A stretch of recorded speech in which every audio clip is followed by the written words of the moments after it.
snow is falling down. I've been longing for this Christmas. Good morning, Jensen.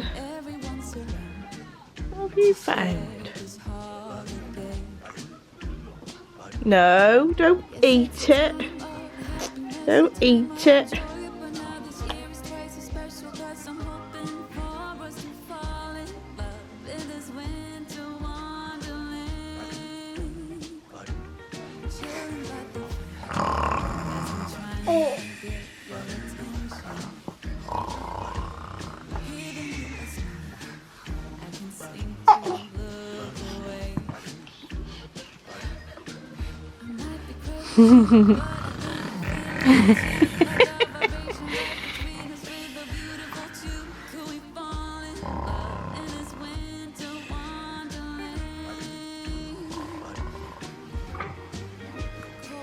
Is it morning? Is it morning?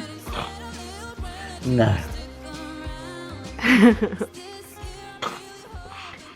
Hello, welcome to day 9 of Vlogmas. So today's outfit, I've got on the Molly top, and this is a sew over it pattern. This t-shirt is like a... So this t-shirt's a drop sleeve t-shirt where you can add a longer sleeve version as well. But I kept a short sleeve version because I had 1 metre of this fabric. But I did find that I had to take a bit of length off the sleeve so that I could get this out of a 1 metre piece. So the panel is just like this. There's no separate sleeve piece. It's a grown-on sleeve. So it's obviously not quite as fitted under the arms, etc. But I was able to get it out of 1 metre if I just took a bit of length off the sleeve. It's quite a long t-shirt, and actually there's a dress version for it as well, and it's part of one of the Work to Weekend ebook, I think, but I'll leave a link to it in the description bar down below. So today's shawl is the lightweight Hipster shawl by Locatelli, and this is some yarn that I got from Florida when we went on our honeymoon, and this is the 3 Irish girls, and I don't remember the colourway name, but I will leave a link to my project page on Ravelry where the details will be. There's these really cool sort of stretched out stitches, which I think is really pretty. Hopefully you can see that without confusion with all the stripes on my t-shirt. But it is a really pretty little 1 skein shawl. I did find that I was actually a little bit short to do all the tassels with the same yarn, so I picked a little mini that was navy to do additional tassels. You can see that I think it's every 3 tassels are the main colour yarn, and then 2 of them I've had to make out of the navy mini that I had extra. But I like the tassels, they're a nice little effect. I just tend to wear this like a little scarf really, because it is a 1 skein shawl, but it's just a nice little addition when you've got your coat on. So this morning I've been busy making a few bags. So I've made Christmas biscuits and a coral floral bag in them. These are medium drawstring versions, and then I've also made up a pin pennant as well. This afternoon I've got a lot of yarn to skein up, which you can see a pile of it there. I've got to skein it and label it, and then I've got a load of packaging to do. So I really like packing up orders because it's like that's the completed task done. It's like a nice finished thing that I'm sending off. I find it really pleasurable for some strange reason. But there you go, I get to do all that today, and those will be sent off tomorrow because the Royal Mail is striking today, so they'll all be off in the post tomorrow. But I'll pack them all up today and they'll go off in the morning. So because I twist so much yarn, Adam made me a yarn twister, and you can see the hook where I hook the yarn on here. It's got several settings for different sizes of skeins of yarn, and it obviously rotates different amounts for each size of yarn skein. This one is handmade by Adam, but you can get them if you are a yarn dyer. I'm not quite sure exactly what the shops are called, but I know you can get them. But what I do is, when I've got my skein, I actually tidy it up so that the ties are nice and tight and tidy. Otherwise, sometimes when you twist it, they don't look very tidy. So Adam has actually done me a favour and been tidying the yarn while Jensen was napping this morning. So they're all ready to twist. So I popped the skein on there, and I've got a pedal on the floor. I press, and it twists like that. I fold it over, take it off the hook, give it another twist, and titivate it a little bit, and then you've got a lovely nice tidy skein. So when I did find actually when I first started skeining yarn, I used to do it by hand and it was absolutely fine, but when it got to a point where there was quite a lot to do, my wrists and my hands were hurting from twisting it repeatedly. So Adam made me this, and when I first had it I found it harder to skein things on the machine than it was to do it by hand, because you just get so used to doing it in a certain way, and with a bit of practice I've got it sort of as neat as this is now. There's a little bit of a knack to twisting them even on the twister, even though it's sort of by machine really. So I thought I'd show you how I skein yarn by hand.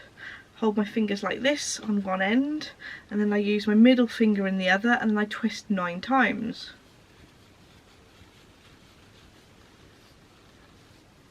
Keeping the two hands as far away from each other as you can to keep it nice and taut, otherwise it sort of warps the twist. I use my chin to fold it in half, grab it with the other hand where you've got your 2 fingers, then I let this side go and then pull that end over, and you've got yourself a nice neat skein. You can titivate it a little bit to make it sort of perfect, and there we go. You've got a hand twisted skein of yarn. So I have a batch of yarn ready to label, so I'm going to do that. So I've got the labels printed out, they're little rectangular labels to stick on the actual card, and I print these out myself. So I print 6 onto an A4 sheet, and then I use a ruler and rotary cutter to cut these into strips. I find that if I pay for labels it puts a lot of the price on the actual yarn itself, so I tend to do them myself, but I try to have a quite good quality card, so I'm going to cut those up and start labelling this lot. I keep a rotary cutter that I just use specifically for card and paper, so I don't use the one I use for fabric, because it does blunt the blade quite a lot.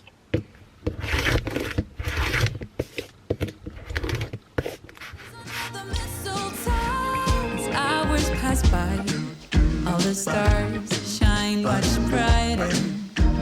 Or is it just your eyes that have lit something in me? See you coming closer from across the room. My heart is pounding really fast, I don't know what to do. Could we fall in love in this winter wonderland?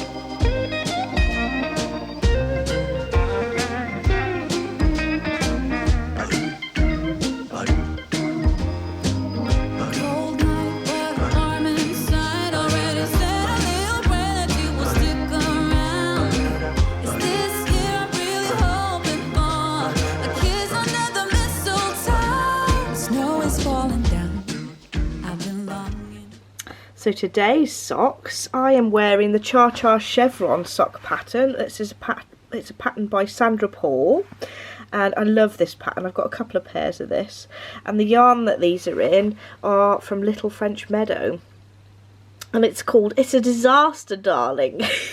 I love that. Brilliant.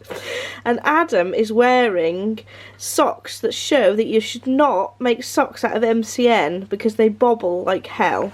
They are a pattern that I designed, the To Love and to Cherish socks, which has got the infinity symbols on the leg, and they are some yarn from Peggy May Yarns in the Philosopher's Stone themed yarn. So there we go. Don't use MCN for socks. So it's time to open your advent calendar. On the second row. Yeah, second row. Number 9. We're getting closer to the big day. Ooh, a Ferrero Rocher. and they fudge. Oh, nice. So today's song is Rocking Around the Christmas Tree by Brenda Lee. Ooh. And I like it because it always reminds me of my mum and dad jiving at parties. And Adam, what did you say it reminds you of? Home Alone. Oh, yeah. So let's open your advent, Adam. Yep, day 9. It's behind the leaky cauldron. Somebody kindly told me, actually, that this here is actually a fireplace, which makes a lot more sense. What did we say it was? A chair? A seat. Or a seat for the goblins? Makes a lot more sense having a fireplace with the letters coming through. Yep. Thank you, Melissa. So let's get day 9 open. Yep, number 9.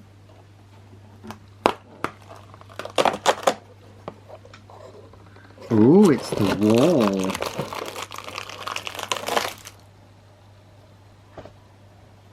We have a wall. It's Harry, look. Look, that was more like a Star Trek. A Star Trek door noise. Going into Diagon Alley. Through you go, Harry. Oh, Oh, the walls fell over. Oh.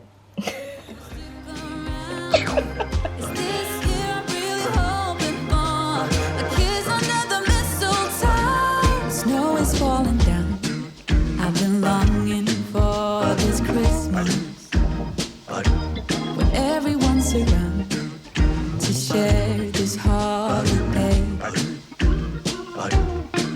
Yes, it's a time of happiness, a time of joy, but now this year is twice as special 'cause I'm hoping